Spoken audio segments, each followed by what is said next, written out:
Jadi kula kali sampean niki nggih hakikate nyembah niku sing disembah zat, duduk nyembah asma.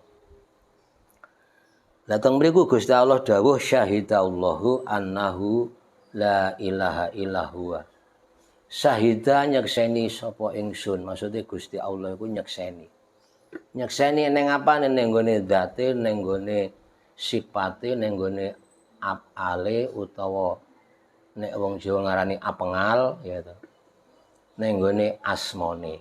Dadi sak temene zat, sifat, asma lan afal iku ora iso kepisah gitu. Jadi nek mbahas zat iku hakikate ya mbahas sifat, mbahas afal iku ya hakikate mbahas zat termasuk asma. Jadi intinya kita semuanya ini ada itu karena tajalinya zat.